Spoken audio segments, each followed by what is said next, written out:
A forgotten artifact lies in pieces on a planet far from Earth. Few know it exists except those who took it back and those whose ancestors created it.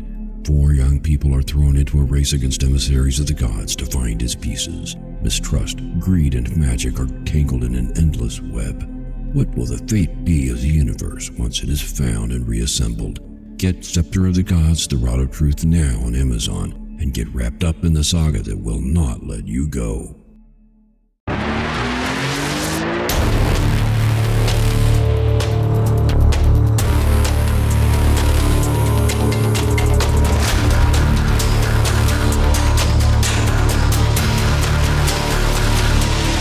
Good morning and welcome to the Motivational Devotional, where we are merging motivation and spirituality to create a daily dose of confident positivity.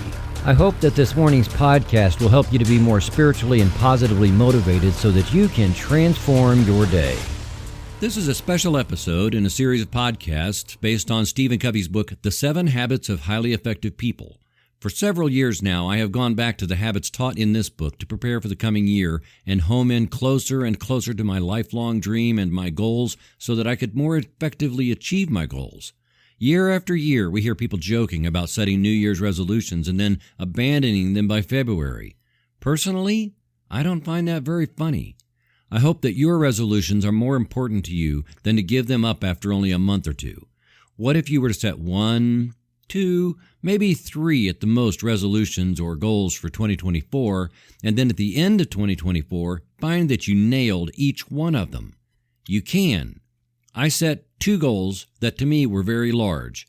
As I talk about in the Motivational Devotional, I had to change and grow to become more than I was in order to achieve those goals.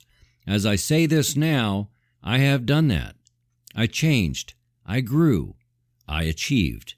Starting with the November 27, 2023 podcast and running through the New Year's Eve podcast, this series offers 35 episodes of principles, inspiration, and motivation that I use toward fulfilling my own lifelong dream.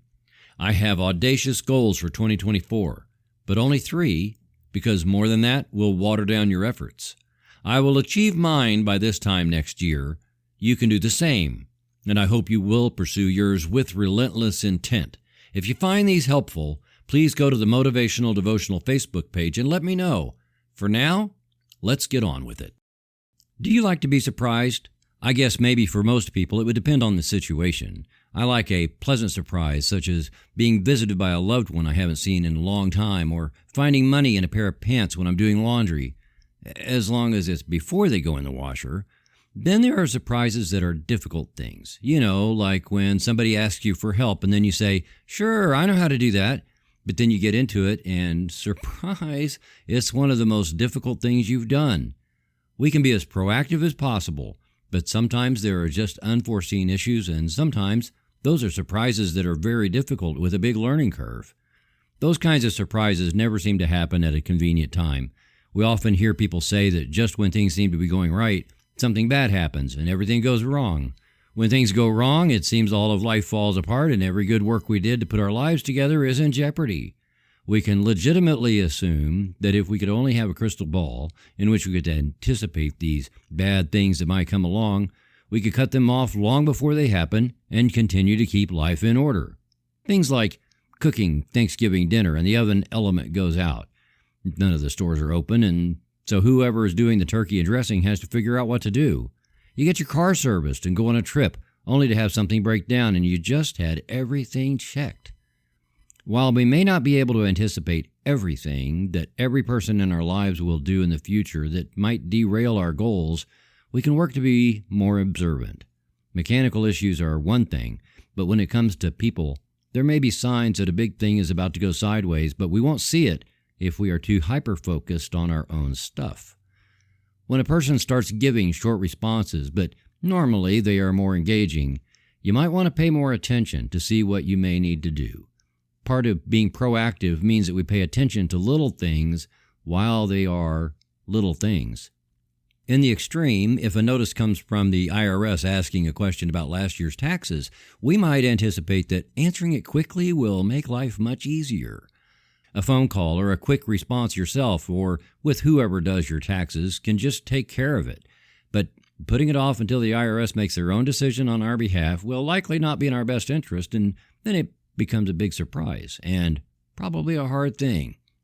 If we supervise people who bring concerns to our attention, the proactive thing would be to pay attention to those concerns and not be quick to dismiss everything. Acting well in advance before those concerns become issues and problems makes life a lot easier. The biggest thing with this comes to your own lifelong dream and your goals. Being proactive is good when doing what we need to do for someone else, but it's even better when it comes to our own dreams. Anticipating the pitfalls, difficulties, surprises, and challenges will give us enough time to do the right things and keep the dream from becoming a nightmare. It's tough to achieve your goals when you're digging out from under piles of surprises.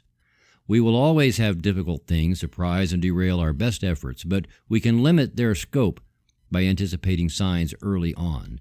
The more we do this, the more positivity we project into the world around us, and the more people enjoy working with us, and living the dream is a lot more fun when other people are letting us know that all of creation is conspiring in our favor.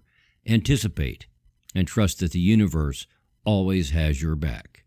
Lao Tzu said, "Anticipate the difficult by managing the easy." Thank you for taking the time to listen today. Please help keep this podcast going by following the Motivational Devotional Facebook page, following @Threefold Way Radio on Twitter, and sharing the written format of today's message from motivational-devotional.com on your social media.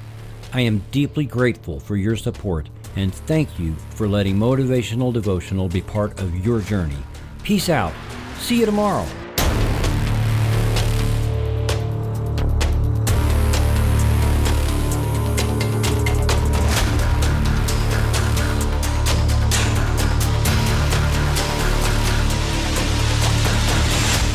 Motivational Devotional is a production of Threefold Way Radio, LLC.